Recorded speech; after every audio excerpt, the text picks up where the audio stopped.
Đối với ngành yến của chúng tôi là hiện nay nó có một mở rộng san hô và chúng tôi cũng đang giữ, và đến giờ nó cũng vẫn là nguyên vẹn. Bên cạnh đó thì nó có một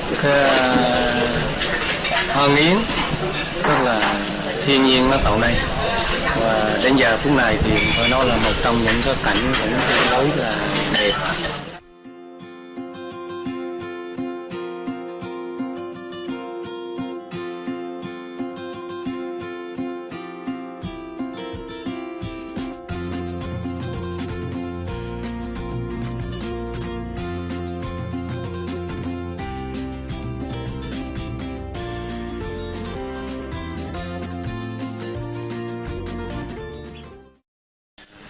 Chắc chắn là với cái sự mà đầu tư và hiện nay về du lịch á,